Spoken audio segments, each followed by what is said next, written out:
Sup you beautiful people, hope you've had a fantastic day. Welcome back to a brand new episode of What If Deku Mastered the Mera Mera no Mi.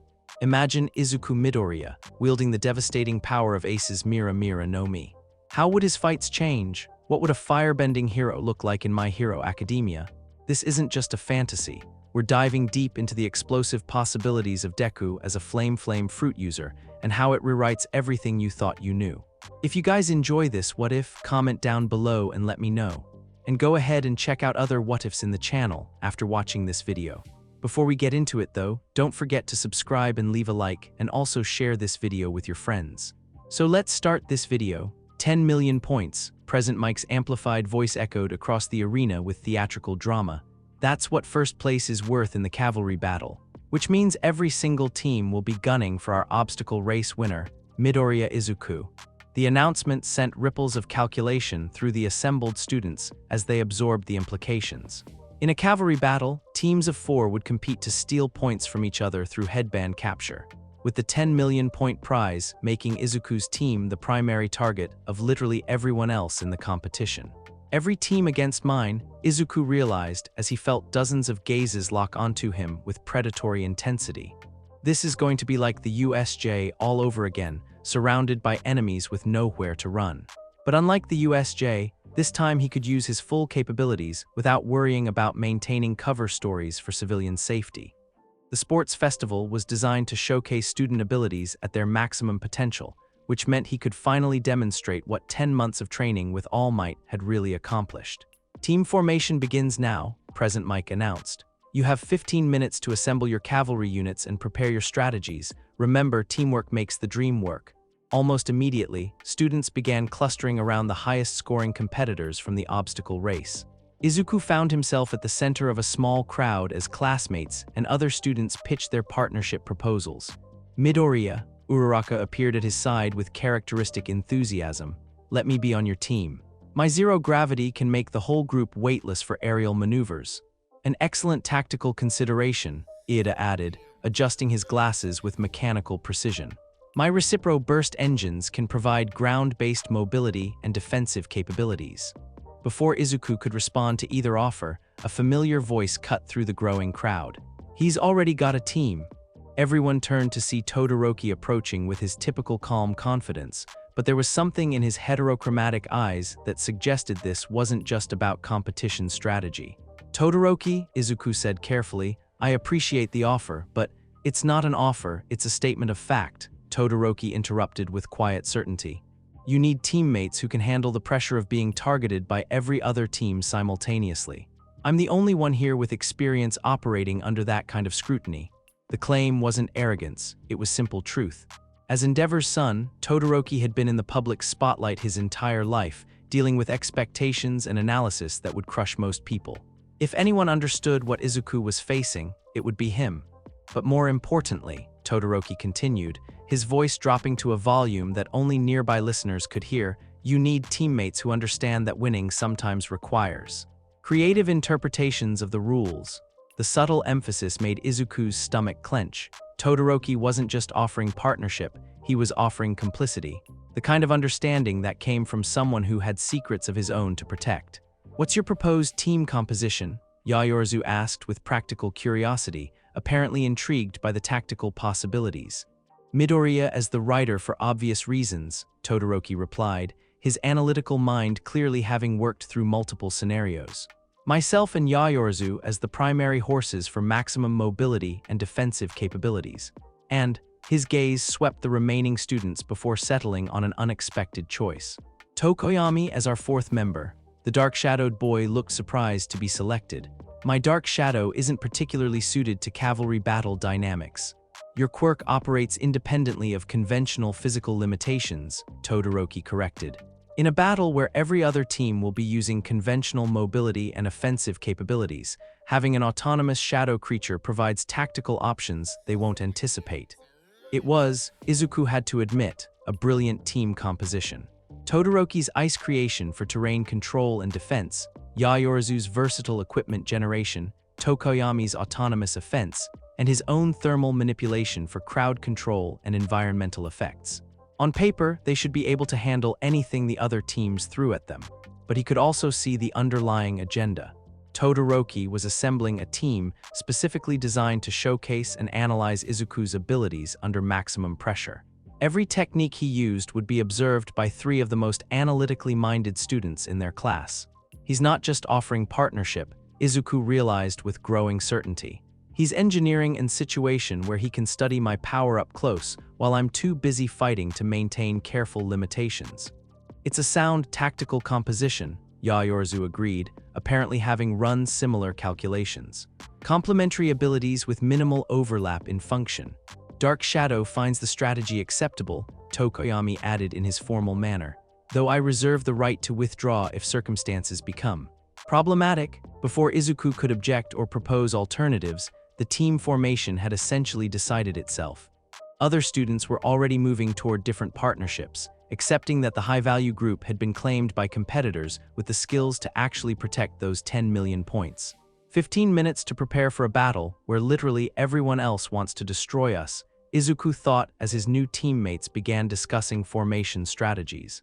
And my teammates may be more interested in exposing my secrets than actually winning.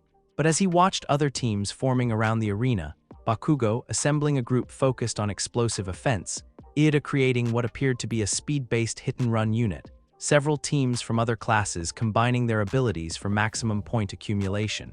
Izuku felt familiar determination building in his chest. Let them study me, he decided as flames began dancing around his hands in response to rising anticipation. If they want to see what I can really do, then I'll show them exactly what the boy who ate impossible fruit has become. Formation discussion, Todoroki said, drawing their team into a tight huddle away from potential eavesdroppers. Standard cavalry positioning puts our most valuable player in the most vulnerable position. I propose we modify that approach. He gestured toward the arena floor, where chalk lines were being used to mark starting positions for the various teams. Instead of keeping Midoriya elevated and stationary, we use his mobility capabilities for dynamic positioning. His flame-powered flight gives us 3-dimensional tactical options that ground-based teams can't match. An interesting approach, Yaoyorozu mused, her mind clearly working through the implications. But maintaining aerial positioning while defending the headband adds significant complexity to our defensive requirements. That's where complementary abilities come into play, Todoroki replied. My ice creation can provide elevated platforms and defensive barriers. Your equipment generation can supply specialized gear for aerial combat. Tokoyami's Dark Shadow operates effectively at any altitude. And what role does this assign to Midoriya specifically? Tokoyami asked with his characteristic directness. Todoroki's heterochromatic eyes focused on Izuku with uncomfortable intensity. Mobile offense and environmental control. His thermal manipulation capabilities should allow him to influence the entire battlefield simultaneously while maintaining our positional advantages. There it is, Izuku thought as the implied expectations settled over him like a weight. They want me to use large-scale techniques that will require pushing my abilities beyond normal quirk limitations. How large-scale are we talking about? He asked carefully. Large enough to handle 20 other teams attacking simultaneously, Yaoyorozu replied with scientific precision. The mathematics are clear, conventional defensive strategies will be overwhelmed by sheer numbers. We need area denial capabilities that force multiple teams to engage on our terms rather than theirs. Before Izuku could respond, Present Mike's voice boomed across the arena. 2 minutes remaining for team formation and strategy discussion. Start thinking about how you're going to handle the chaos that's about to unfold. Around the arena, other teams were making final preparations. Equipment was being distributed, quirks were being activated for testing, and the air was beginning to crackle with the energy of nearly 50 superpowered teenagers preparing for combat. Final formation, Todoroki announced to their group. Diamond pattern with Midoriya at the apex for maximum mobility. I'll take point position for terrain control. Yaoyorozu covers our 6 for equipment support. Tokoyami maintains overwatch with Dark Shadow extending our effective range. And when every other team charges us simultaneously, Izuku asked, though he was already beginning to formulate techniques that could handle that exact scenario. That's when you show them why you won the obstacle race, Todoroki replied with a smile that didn't reach his eyes. Whatever your quirk really is, whatever you've been holding back, this is the moment to use everything you've got. The casual reference to holding back sent alarm bells ringing in Izuku's mind. Todoroki wasn't just suspicious, He was actively trying to force a revelation by creating circumstances where hiding would be impossible. Clever, Izuku admitted with grudging respect. Put me in a situation where I have to choose between losing publicly or demonstrating abilities that expose my secret. Competitors, take your positions, Present Mic announced as the arena floor reconfigured itself into a massive circular battlefield with obstacles and elevated platforms scattered throughout. The cavalry battle begins in 30 seconds. They moved into formation with practiced efficiency, months of hero course training having taught them to coordinate quickly under pressure. Izuku found himself positioned at the center of their diamond, the 10 million point headband secured around his forehead like a crown that marked him as every other team's primary target. "Remember," he said quietly as the countdown timer appeared on the arena's massive display screens, "winning is more important than looking impressive. Don't take unnecessary risks just to showcase abilities." "Understood," Yaoyorozu replied, already creating specialized equipment that would enhance their mobility and defensive capabilities. "Dark Shadow is prepared for extended combat," Tokoyami added, his autonomous quirk manifestation writhing with anticipation. "And Midoriya," Todoroki said with quiet intensity, "don't hold back. Whatever it takes to protect those points, do it." 10 seconds. Izuku could see other teams arranging themselves around the arena's perimeter, their formations optimized for rapid assault on his group's position. Every strategy they developed was focused on overwhelming his defenses through coordinated attacks from multiple directions simultaneously. 5 seconds. Flames began dancing around his hands as his devil fruit power responded to the approaching conflict. Not visible fire yet, just the subtle warmth that indicated his abilities were ready to manifest at full intensity. 3, 2, 1, begin! Present Mic's voice exploded across the arena as 20 teams launched themselves toward Izuku's position with coordinated fury. The initial assault was everything he'd expected and worse. Teams approached from every angle simultaneously, their diverse quirks creating a chaos of projectiles, mobility effects, and attempted flanking maneuvers that would have overwhelmed any conventional defense. But Izuku wasn't using conventional defense. "Thermal dome," he called out, pressing both palms downward as he channeled devil fruit power on a scale he'd never attempted in public. The technique that erupted around them wasn't visible fire. It was pure environmental manipulation that turned the air itself into a weapon. A hemisphere of superheated atmosphere expanded from their position, creating a zone where approaching enemies found themselves dealing with temperatures that made breathing difficult and movement sluggish. The effect was immediate and devastating. Teams that had been charging at full speed suddenly found themselves struggling to maintain coordination as the heat affected their stamina and reaction times. Quirks that relied on precise control became erratic as their users dealt with thermal stress that pushed their physical capabilities beyond normal limits. "Incredible," Present Mic's commentary boomed over the crowd's roar. "Midoriya's thermal manipulation is creating an entire zone of area denial. Look at how those approaching teams are being forced to slow down and reconsider their assault strategies." But the dome was just the beginning. "Ice barriers 12 o'clock and 6 o'clock, Todoroki called out, his own quirk activating to create defensive walls that complemented Izuku's environmental control. "Equipment deployment, anti-personnel nets with thermal-resistant coatings," Yaoyorozu added, her analytical mind adapting their tactics in real time as she created specialized gear designed to work within Izuku's heated zone. "Dark Shadow, perimeter sweeps for flanking attempts," Tokoyami commanded, his autonomous quirk extending their effective detection range beyond what conventional senses could achieve. The coordination was flawless, each team member's abilities enhancing the others to create defensive capabilities that exceeded the sum of their individual parts. But more importantly, they were forcing every attacking team to deal with environmental conditions that favored their specific combination of powers. "This is what real teamwork feels like," Izuku realized as he maintained the thermal dome while monitoring the battlefield for tactical opportunities. Not just using abilities simultaneously, but integrating them into something greater than individual capabilities. The first major assault came from Bakugo's team, approaching through the superheated air with explosive propulsion that should have been impossible to maintain under those thermal conditions. "Die!" Bakugo roared as he launched himself directly at Izuku's position, his palms crackling with concentrated detonations. But instead of the overwhelming explosions that typically characterized his attacks, the blasts were noticeably weaker. The superheated air was interfering with his nitroglycerin combustion, reducing the efficiency of his quirk's chemical reactions. Heat interference with chemical-based quirks, Izuku called out to his teammates as he dodged Bakugo's attack. The thermal environment is disrupting precise molecular interactions. Noted, Yaoyorozu replied, immediately beginning to create compounds that would be unaffected by the elevated temperatures. Adjusting our tactics accordingly, Bakugo's team retreated after their initial assault failed, but other groups were already adapting their strategies. Teams with ice-based or cooling abilities were attempting to create corridors through the thermal dome, while long-range attackers were trying to overwhelm their defenses through volume of fire.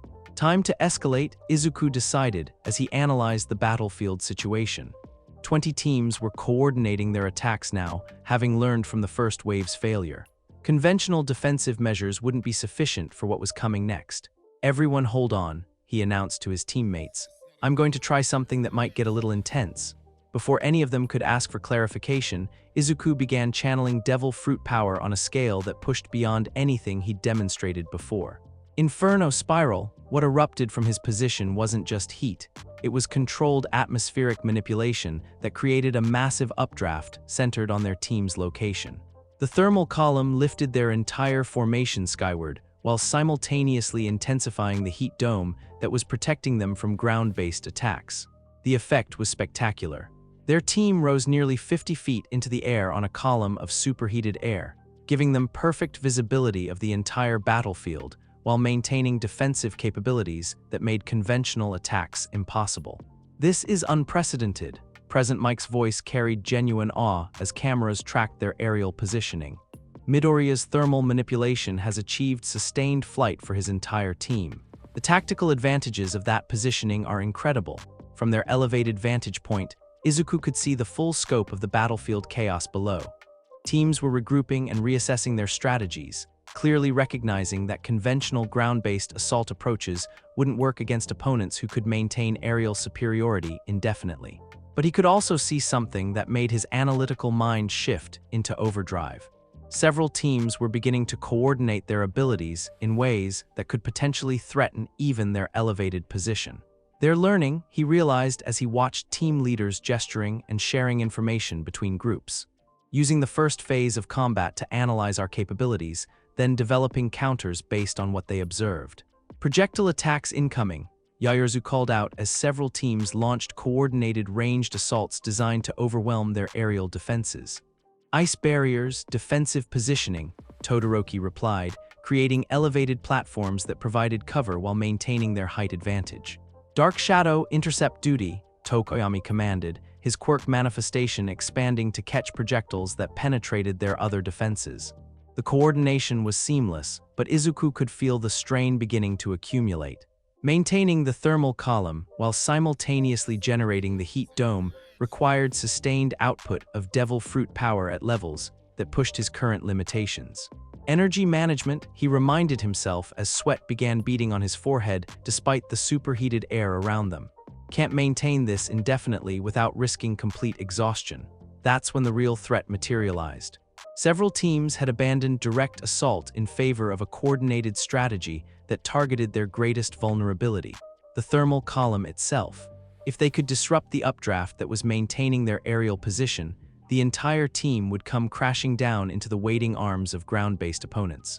Clever, Izuku admitted as he watched ice-based and wind manipulation quirks beginning to interfere with his atmospheric control. Attack the foundation rather than the defenders.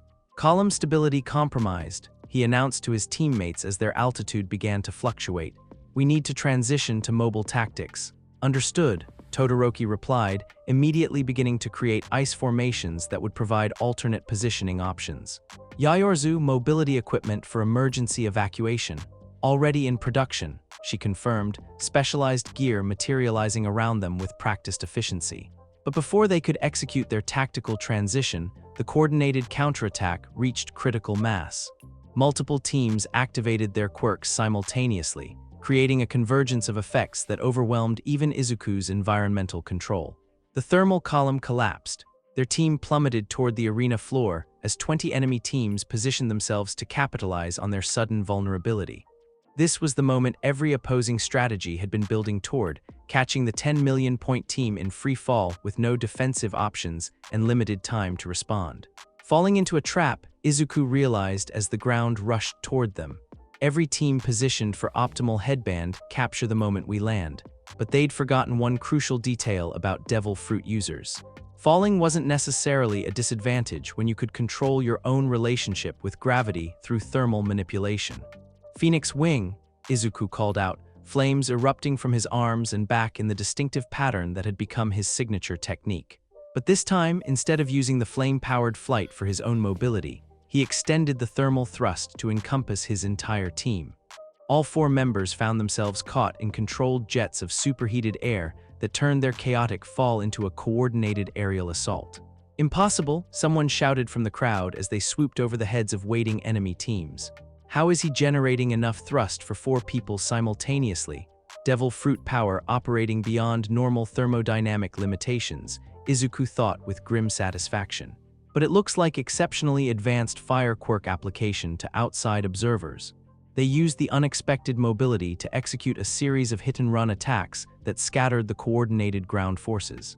Todoroki's ice creation from aerial positions, Yaoyorozu's equipment drops that provided tactical advantages, Tokoyami's dark shadow operating from optimal striking angles, all of it made possible by Izuku's sustained flight capabilities. "Incredible teamwork," Present Mike commented as they completed another strafing run. Team Todoroki is using 3-dimensional tactics that completely negate the numerical advantages their opponents were trying to leverage. But Izuku could feel his limits approaching rapidly. Sustained flight for 4 people while maintaining combat effectiveness was pushing his devil fruit abilities toward dangerous territory. Much more, and he risked the kind of total exhaustion that had knocked him unconscious after the USJ incident. Need to end this soon, he realized as his flames began flickering with decreased intensity, before the power drain becomes critical. That's when he noticed something that made tactical sense click into place. Their opponents were becoming predictable. 20 minutes of combat had established patterns in how each team responded to threats, revealing weaknesses that could be exploited through coordinated assault. "Final push," he announced to his teammates. "I'm going to create a distraction that gives us opening for headband collection. Be ready to move fast when I signal." Before anyone could ask for details, Izuku began channeling the largest thermal manipulation technique he'd ever attempted in public. Solar Flare, the name was dramatic, but the effect was devastatingly practical. Instead of generating visible flames, he created a burst of superheated air that rapidly expanded outward from their position in all directions. The thermal wave was invisible, but carried enough energy to create a momentary whiteout effect as water vapor in the air turned to steam. For approximately 10 seconds, every team in the arena was effectively blinded by sudden steam clouds while dealing with a temperature spike that disrupted their coordination and tactical positioning. 10 seconds was more than enough for a coordinated team to exploit. "Go," Izuku commanded as they dove toward the most valuable targets whose positions he'd memorized before triggering the technique. What followed was a perfectly coordinated assault that demonstrated why they'd been selected as teammates. Todoroki created ice slides that guided their approach vectors. Yaoyorozu deployed specialized equipment that enhanced their reach and grappling capabilities. Tokoyami used dark shadow to secure headbands from multiple targets simultaneously. And Izuku provided precision thermal control that allowed them to navigate the steam-obscured battlefield with supernatural accuracy. When the steam cleared 30 seconds later, they were airborne again with their original 10 million points, intact plus several additional headbands that brought their total score well beyond anything the remaining teams could threaten. "And that's time," Present Mike announced as the buzzer echoed across the arena. "The cavalry battle is officially over. Let's see our final standings." The scoreboard materialized above the arena, displaying results that sent waves of celebration and disappointment through the assembled teams. But it was the top 4 positions that mattered for advancement to the tournament finals. First place, Team Todoroki, 10,650,000 points. Second place, Team Bakugo, 615 points. Third place, Team Shinso, 420 points. Fourth place, Team Tetsu, 395 points. "We did it," Izuku realized as the magnitude of their victory settled over him. "Not only did we survive being targeted by everyone else, we actually increased our point total." But as he looked around at his teammates' expressions, he could see that victory had come with costs beyond simple physical exhaustion. Todoroki was studying him with new intensity, Yaoyorozu was taking notes in a way that suggested scientific analysis, and even Tokoyami seemed to be regarding him with increased wariness. "Midoriya," Todoroki said quietly as they descended toward the arena floor, "we need to talk, privately, about what just happened here." "Here it comes," Izuku thought as cameras tracked their landing and spectators cheered their advancement to the finals. "The conversation I've been dreading since this whole competition started." Around them, other advancing teams were celebrating or commiserating based on their performance. But Izuku could feel the weight of scrutiny that went beyond normal post-competition analysis. Too many people had seen too much, and questions that had been theoretical were rapidly becoming unavoidable. 4 teams advanced to single-elimination tournament, he reminded himself as they moved toward the preparation areas, which means 3 more battles where I'll have to balance winning with maintaining cover stories. But as he caught sight of All Might in the VIP section, his mentor's muscle form giving him an encouraging thumbs up, Izuku felt determination settle in his chest alongside the familiar warmth of devil fruit power. "Whatever questions come, whatever revelations are forced, I've proven I belong here," he decided as they prepared for the final phase of competition. "And I'm not backing down now." The sports festival tournament was about to begin, and with it, the most intense scrutiny Izuku had ever faced. But for the first time since eating impossible fruit on a garbage-strewn beach, he found himself looking forward to the challenge. Time to show them what a real hero looks like. The conversation Izuku had been dreading took place in an empty classroom 30 minutes after the cavalry battle ended. Todoroki had suggested they discuss strategy for the upcoming tournament, but the moment the door closed behind them, any pretense of casual planning evaporated. The heterochromatic boy positioned himself between Izuku and the exit with calculated precision. His expression carrying the kind of focused intensity that suggested this was an interrogation disguised as a friendly chat. "What you did out there," Todoroki began without preamble, "was impossible." "Which part?" Izuku replied carefully, settling into a desk chair with deliberate casualness. "The thermal dome, the sustained flight, the environmental manipulation, all of it." Todoroki's voice was quiet but implacable. "I've been around fire quirks my entire life, Midoriya. My father is the #2 hero specifically because of his flame abilities. I know what thermal manipulation should and shouldn't be capable of achieving." The weight of genetic authority hung in the air between them.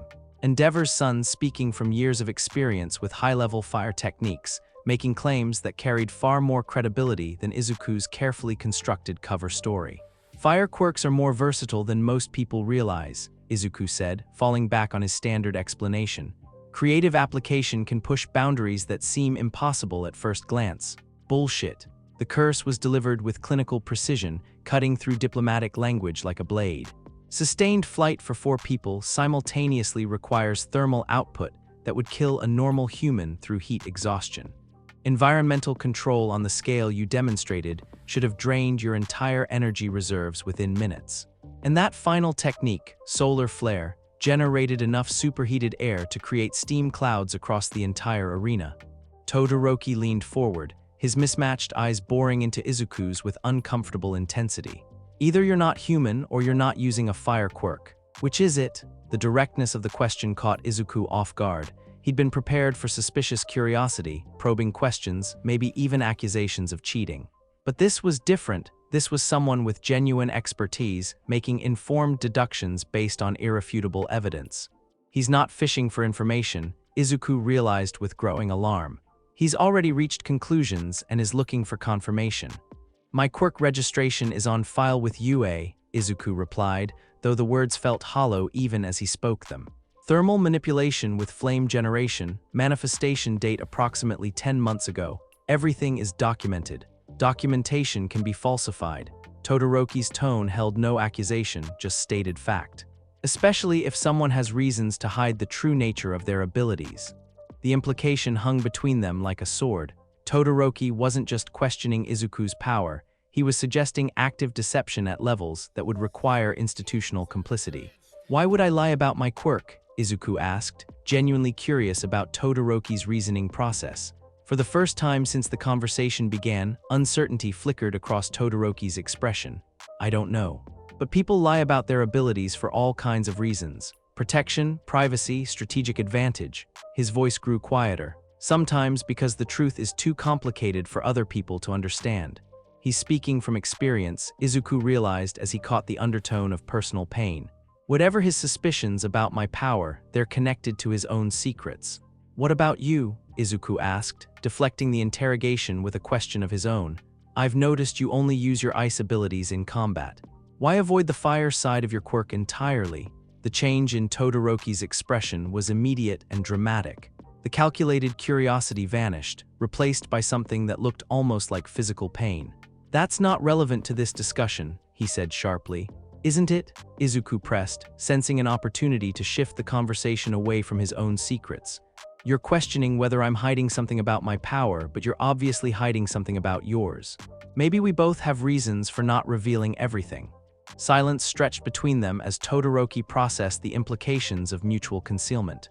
When he finally spoke, his voice carried a weight that suggested years of accumulated pain. My fire isn't mine, he said quietly. It's his. That bastard's legacy burned into my genetics, a constant reminder of everything he put my family through. Every flame I generate feels like surrendering to his vision of what I should become. The raw honesty in his voice made Izuku's chest tighten with sympathy. Endeavor's reputation for ruthless ambition was well known, but hearing the personal cost described by his own son added dimensions of tragedy that public knowledge never captured. So you reject half your power because of who gave it to you, Izuku observed. That must make combat incredibly difficult.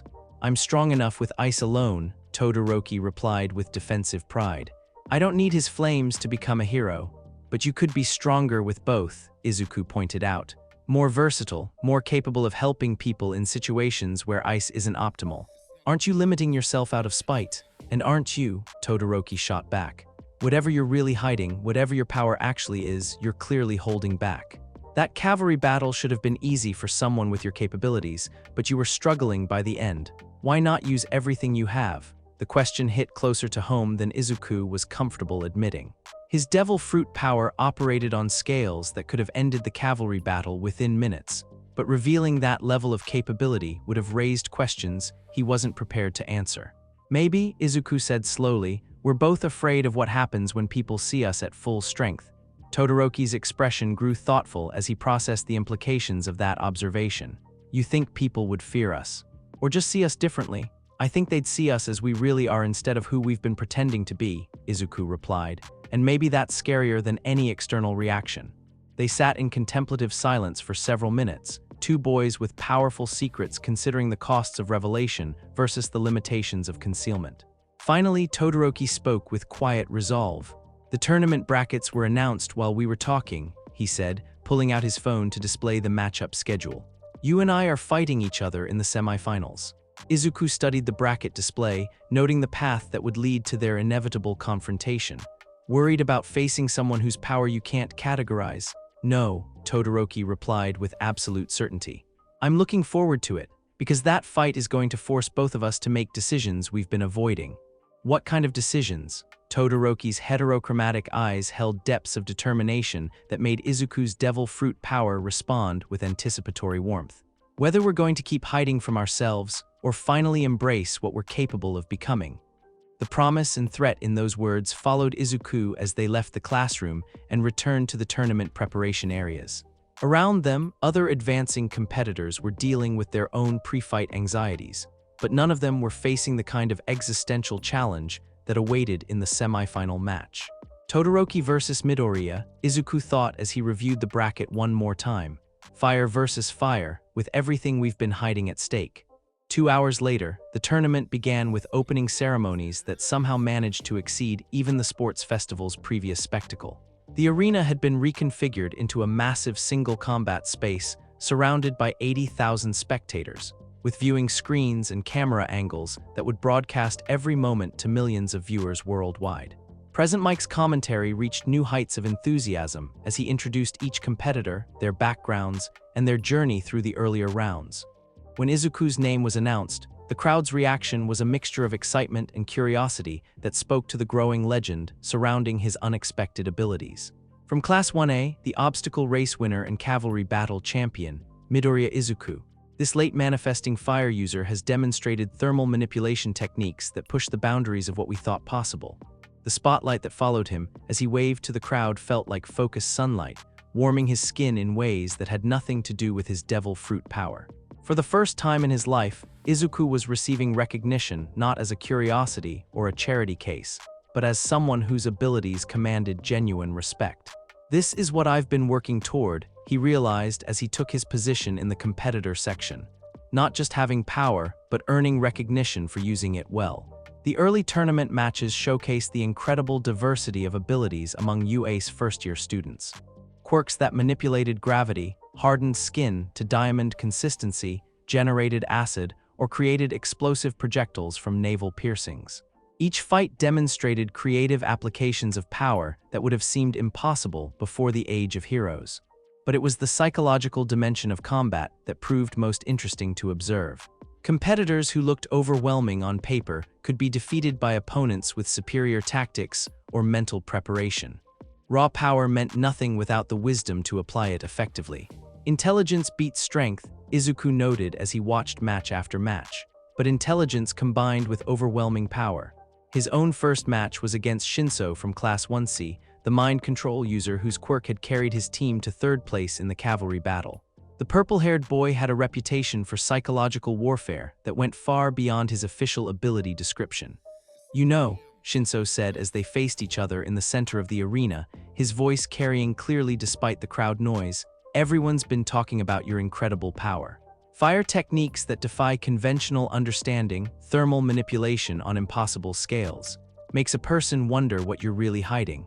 The words were clearly bait, designed to provoke a response that would trigger his mind control quirk. But they also carried enough truth to make Izuku's stomach clench with anxiety. "I'm not hiding anything," he replied carefully, then immediately realized his mistake. Shinso's smile was sharp with victory. "Got you. Now why don't you walk yourself out of bounds and save us both some time?" The mental compulsion hit like a physical force, pressing against Izuku's consciousness with alien intent. For a moment that felt like an eternity, he could feel his body preparing to obey the commanded action despite his conscious resistance. But then something deeper stirred within him, not just devil fruit power, but the fundamental essence of what had been transformed when he ate that impossible fruit. The alien mental intrusion met something that wasn't entirely human anymore, and the collision produced unexpected results. Fire doesn't obey commands, he realized as heat began building in his chest. Fire serves only itself. Instead of fighting the mind control directly, Izuku embraced the elemental nature that had been growing within him since that night on the beach.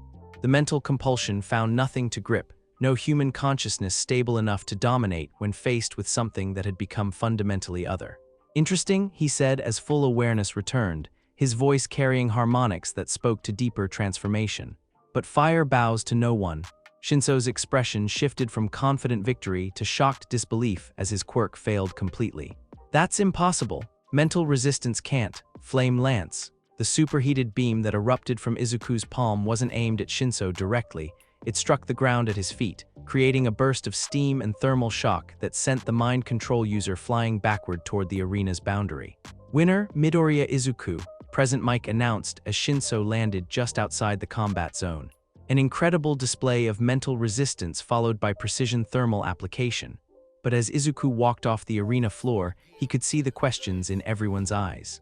Mind control quirks were supposed to be nearly irresistible once activated. The fact that he'd broken free so easily raised implications about the nature of his consciousness that he wasn't prepared to address.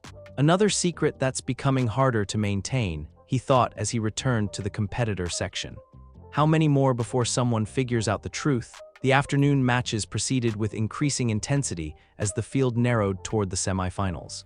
Bakugo advanced through explosive dominance that showcased both his tactical intelligence and his overwhelming offensive capabilities. A girl from Class 1B named Yanagi demonstrated poltergeist abilities that turned the arena itself into a weapon. But it was Todoroki's match that truly captured everyone's attention. Facing an opponent whose quirk generated explosive projectiles, Todoroki didn't just win, he dominated with ice techniques that demonstrated masterful control and strategic thinking. Massive walls, precision spikes, and environmental manipulation that turned the entire arena into a frozen landscape under his command. What was most notable was his complete avoidance of fire abilities. Even when ice proved insufficient for certain tactical challenges, Todoroki found alternative solutions rather than accessing the thermal half of his power. "He's crippling himself," Izuku realized as he watched the one-sided victory. And he knows it, but his emotional wounds run too deep to overcome through logic alone. When the semi-final matchups were announced, the anticipation in the arena reached fever pitch. "Ladies and gentlemen," Present Mike's voice boomed across the stadium as massive screens displayed the bracket results. "Our semi-final matches will be Bakugo Katsuki vs Yanagi Ryaiko, followed by the highly anticipated clash between Todoroki Shodo and Midoriya Izuku." The crowd's reaction was deafening. Two fire users, both with reputations for incredible power and tactical brilliance, finally facing each other in direct competition. The symbolic weight of the matchup wasn't lost on anyone: Endeavor's son against the mysterious late-manifesting prodigy whose abilities had captured national attention. Midoriya Todoroki appeared beside him as they prepared for their match, his expression carrying the same intensity that had marked their earlier conversation. "I meant what I said about forcing decisions we've been avoiding." "I know," Izuku replied, flames already beginning to dance around his hands in anticipation. "Are you ready to make yours? Are you ready to make yours?" Todoroki countered. "Because I'm going to push your abilities until whatever you're hiding becomes impossible to conceal." They moved onto the arena floor as the crowd's excitement reached new heights. 80,000 spectators, millions of television viewers, and every professional hero in attendance focused their attention on two teenagers whose confrontation would reveal truths that had been carefully hidden for months. "This is it," Present Mike announced as they took their positions. Fire versus ice, Todoroki's proven techniques against Midoriya's revolutionary applications. Who will advance to the finals? Fire versus fire, Izuku corrected silently as he met Todoroki's mismatched gaze across the arena. "The question is which one of us will finally stop hiding." The referee raised his hand as silence fell across the stadium. "Contestants ready?" Both boys nodded, power already building around them in preparation for what promised to be the most intense battle of the tournament. "Begin." The arena fell silent as two of the most powerful students in UACE first year faced each other across the combat zone. Izuku could feel 80,000 pairs of eyes focused on them, cameras capturing every micro-expression for broadcast to millions of viewers worldwide. But all of that faded into background noise as he met Todoroki's heterochromatic gaze and saw the determination burning there. This isn't just about winning the tournament anymore, Izuku realized as power began building in his chest. This is about forcing each other to confront who we really are. "Begin," the referee shouted, and the world exploded into ice and fire. Todoroki's opening move was immediate and overwhelming, a massive glacier that erupted from the arena floor with enough force to level a building. The wall of ice roared toward Izuku with unstoppable momentum, its crystalline surface reflecting the stadium lights like scattered diamonds. But Izuku was ready. Heat wall, instead of dodging or defending conventionally, he pressed both palms forward and channeled devil fruit power on a scale that made the air itself shimmer with thermal distortion.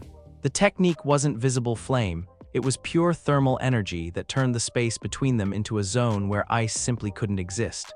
The collision was spectacular. Todoroki's glacier met Izuku's thermal barrier and instantly began sublimating, transforming from solid ice to superheated steam in a process that filled the entire arena with billowing white clouds. Within seconds, visibility dropped to nearly zero as the two opposing forces reached a stalemate of mutual annihilation. "Incredible," Present Mike's voice boomed over the crowd's roar. Todoroki's massive ice creation has been completely neutralized by Midoriya's thermal manipulation. Neither competitor can see their opponent through that steam cloud. But Izuku didn't need conventional sight. His devil fruit power gave him thermal awareness that made the steam as transparent as glass, revealing Todoroki's position and movements with perfect clarity. More importantly, he could feel the emotional tension radiating from his opponent, frustration, determination, and something deeper that spoke to years of suppressed pain. "He's holding back," Izuku realized as he analyzed Todoroki's subsequent attacks.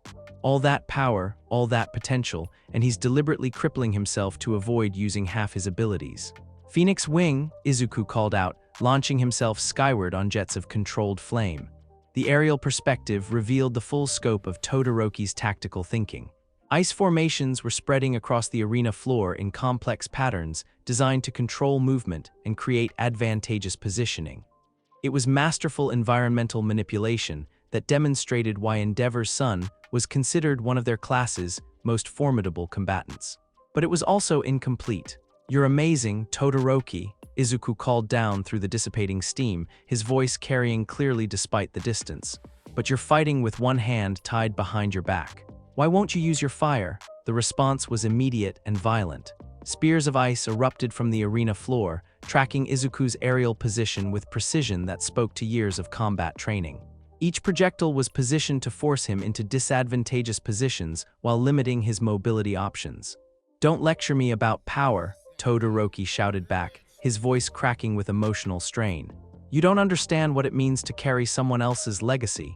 Izuku twisted through the air, using flame propulsion to avoid the ice spears while maintaining his aerial advantage. "I understand more than you think. But rejecting power because of where it came from only hurts the people you're trying to help." "Shut up." Another massive ice formation erupted from the arena floor, this one designed to create a frozen labyrinth that would force Izuku to land and engage in close-quarters combat. But instead of accepting the tactical constraint, Izuku began channeling his devil fruit power in ways that pushed beyond anything he'd demonstrated publicly before. Inferno Domain, the technique that followed, wasn't visible fire. It was environmental mastery that turned the entire arena into an extension of his will. Every ice formation began melting simultaneously as Izuku raised the ambient temperature by dozens of degrees in a matter of seconds. The frozen labyrinth became a network of streams and puddles as thermal energy permeated every corner of the combat zone. "This is unprecedented." Present Mike's commentary carried genuine awe. "Midoriya's thermal manipulation is affecting the entire arena simultaneously.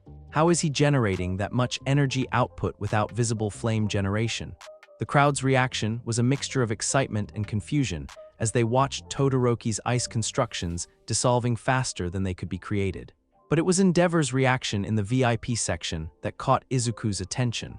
The number 2 hero was leaning forward with an expression of intense concentration, clearly analyzing every aspect of the thermal manipulation being displayed. "He knows something's wrong," Izuku realized with growing concern. Endeavor has enough experience with fire powers to recognize when something doesn't follow normal rules. But that was a problem for later. Right now, his focus had to remain on the battle and the deeper challenge it represented. "Your ice is beautiful," Izuku called out as he descended toward the now saturated arena floor. "But it's not enough. You have fire too, why won't you use it?" "Because it's not mine." Todoroki's voice cracked with pain that went far beyond physical combat. "Every flame is his will, his vision, his legacy. I won't become his puppet." The raw honesty in those words made Izuku's chest tighten with sympathy, but it also clarified what this battle was really about, not just competition, but healing. Helping someone he was beginning to consider a friend break free from emotional chains that were crippling his potential. "Listen to me," Izuku said as he landed on the wet arena floor, flames dancing around his hands despite the moisture. "Your power isn't his, it's yours. What you do with it, how you use it, who you choose to save, that's what makes it your own." "You don't understand." "I understand perfectly," Izuku interrupted, his voice carrying conviction that surprised even him. "You think using his gift makes you like him? Then prove him wrong. Use your fire to save people he would ignore. Protect the weak when he would walk away. Show the world what heroic flames look like." For a moment, something flickered in Todoroki's expression, uncertainty mixing with hope. But then his defensive walls slammed back into place. "Easy words from someone who doesn't know what it's like to carry genetic poison," he replied coldly. "Your power manifested late, without the baggage of family legacy. You get to choose what your flames represent." "If only you knew," Izuku thought with dark irony, "the baggage I carry makes family legacy look simple," but that gave him an idea. "You're right," he said, beginning to channel devil fruit power in ways that would force Todoroki to respond with everything he had.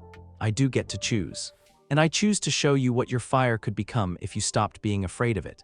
Flame Cloak. The technique was something Izuku had been developing in private, a fusion of thermal manipulation and controlled flame generation that created a personal environment of superheated air around his entire body. The effect made him appear to be wreathed in living fire while providing enhanced physical capabilities and defensive advantages. More importantly, it was designed to look like the natural evolution of advanced fire quirk techniques. The crowd's reaction was immediate and electric. Cameras zoomed in on Izuku's flame-wreathed form as he began moving across the arena with speed and power that exceeded anything he'd demonstrated before. Each step left brief scorch marks on the wet concrete, and the air around him shimmered with heat distortion that made him appear almost mythical. "This is incredible," Present Mike's voice reached new heights of excitement. Midoriya has enveloped himself in what appears to be a living flame aura.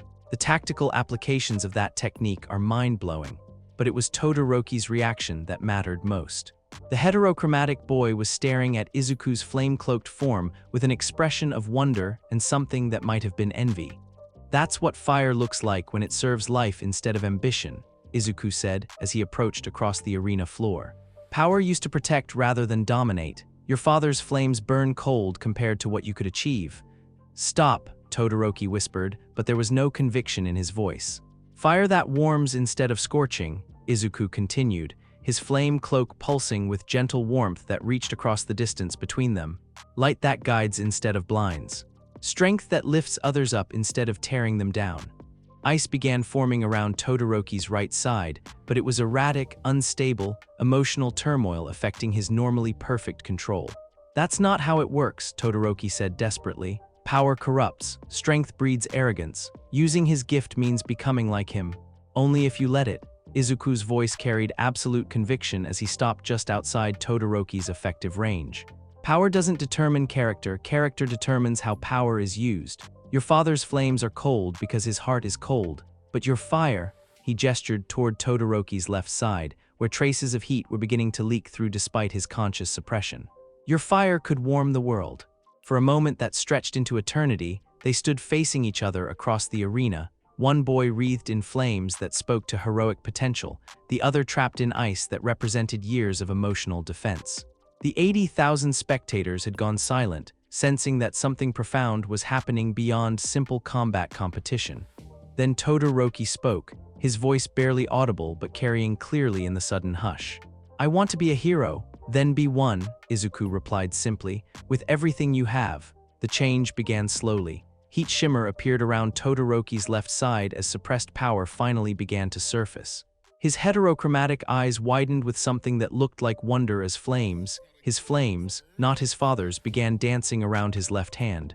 "It feels different," he breathed, staring at the fire with amazement. "When I choose it when it's for heroism instead of dominance, it feels warm." "Because it's yours now," Izuku confirmed, his own flames responding to the presence of compatible fire with increased intensity. "Show me what you can really do." What followed was the most beautiful and terrifying display of elemental power the sports festival had ever witnessed. Todoroki raised both hands, ice and fire flowing from him simultaneously in perfect harmony. The arena floor became a canvas, as he painted with opposing elements that somehow complemented each other. Ice structures that channeled and focused flame, fire patterns that guided and enhanced ice formation. The tactical applications were staggering. Instead of being limited to one element or the other, Todoroki could now create combination attacks that exceeded the sum of their individual parts. Steam clouds for concealment, rapid temperature shifts that created tactical advantages, environmental control that made the entire arena into his weapon. "This is what you were meant to become," Izuku called out as he watched the demonstration with genuine admiration.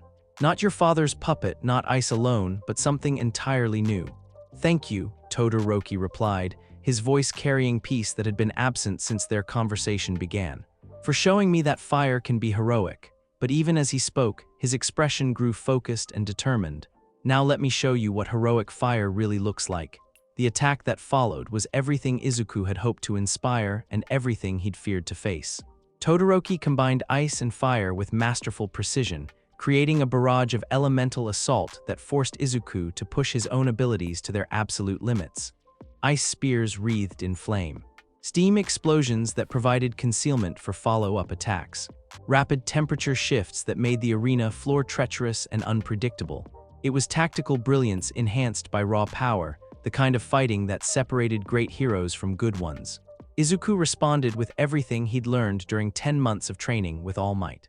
The flame cloak allowed him to move through Todoroki's attacks with supernatural grace, while his thermal manipulation provided defensive capabilities that neutralized the most dangerous combination techniques.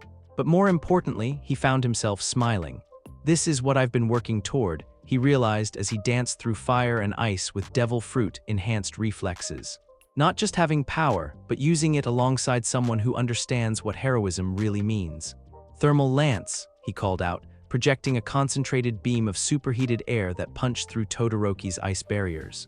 Steam burst, Todoroki countered, combining fire and ice to create an explosion of superheated vapor that filled the arena. They moved through the steam cloud like dancers performing a deadly ballet, each technique flowing into the next with artistic precision. Ice met fire, fire met ice, and somehow both elements found harmony in the hands of heroes who understood their true purpose. The crowd was on its feet, cheering for a battle that transcended simple competition. This was art, science, and philosophy made manifest through the medium of superhuman combat. But it couldn't last forever. Izuku could feel his devil fruit power approaching dangerous limits as he maintained the flame cloak while simultaneously generating advanced thermal techniques. Sweat was streaming down his face despite the superheated air around him, and his breathing was becoming labored from the sustained energy output. Need to end this soon, he realized as his flames flickered with decreased intensity. Before the power drain becomes critical, Todoroki seemed to sense his opponent's approaching limits, because his next attack was clearly designed as a finishing move. Ice and fire combined into a massive elemental construct that resembled a dragon made of living steam, its serpentine form writhing through the air with predatory intent. Beautiful, Izuku admitted as the steam dragon approached with devastating force. But not enough. He had one technique left, something he'd been saving for exactly this kind of moment. It would push his devil fruit abilities beyond anything safe or sustainable. But it would also demonstrate why thermal manipulation in the right hands could rival any elemental power. Phoenix Rising, the technique was part flame generation, part thermal manipulation, and part pure willpower made manifest. Instead of defending against Todoroki's steam dragon, Izuku embraced it, drawing the thermal energy into himself and using it to fuel a transformation that went beyond anything he'd shown before. His flame cloak exploded outward into a phoenix-shaped aura of living fire that dominated the entire arena. Wings of pure thermal energy spread 20 meters in each direction, while his human form became the burning heart of something that seemed more mythical than biological. The steam dragon struck the phoenix construct and was absorbed completely, its energy adding to the spectacular display rather than causing damage. For a moment that felt like eternity, Izuku hung suspended in the center of his own creation. A teenage boy transformed into something that belonged in legends rather than academic competition. The silence that followed was absolute. 80,000 spectators stared in awe at a display of power that seemed to transcend human limitations entirely. Then the Phoenix construct collapsed as Izuku's consciousness gave out from the massive energy expenditure. He hit the arena floor hard, his devil fruit power completely depleted and his body screaming from thermal shock. Through fading awareness, he could hear present Mike's stunned commentary and the crowd's mixture of cheers and worried murmurs. But it was Todoroki's voice that reached him most clearly. "Incredible," his opponent said quietly, approaching Izuku's fallen form with genuine respect. "That wasn't just fire manipulation, that was art." "Did I win?" Izuku asked weakly, trying to focus through the exhaustion. Todoroki looked around the arena, taking in the scorch marks and melted ice that bore witness to their battle. "You're still inside the boundary lines," he observed. "Barely." The referee's announcement confirmed it, winner by ring out. Midoriya Izuku. As medical personnel rushed onto the arena floor to check both combatants, Izuku felt a profound sense of completion.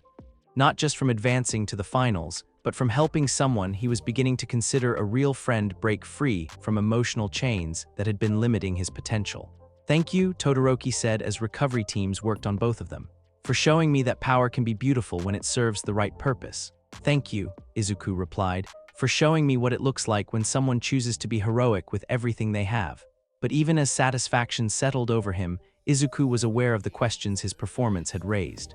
The Phoenix Rising technique had pushed beyond any believable explanation of fire quirk capabilities, and too many knowledgeable observers had been watching for the implications to be ignored. In the VIP section, he could see Endeavor speaking intensely with other pro heroes, their expressions suggesting serious discussions about what they'd witnessed. All Might was present too, his muscle form maintaining its encouraging smile despite what were probably significant concerns about the exposure his student had just risked. Questions are coming, Izuku realized as exhaustion claimed him, but they're problems for later. Right now, I've made it to the finals of the sports festival, and I've helped a friend become a better hero. As consciousness faded, the last thing he heard was Present Mike's announcement of the final match. Ladies and gentlemen, our championship bout will be Midoriya Izuku versus the surprise finalist who defeated Bakugo in their semi-final. Yanagi Ryaiko from Class 1B, not Bakugo, was his final coherent thought. The poltergeist girl who controls objects through supernatural means. It would be an interesting final match, devil fruit power against genuine supernatural abilities. But that was a challenge for after he recovered from pushing his flames beyond human limitations to help a friend find his heroic fire.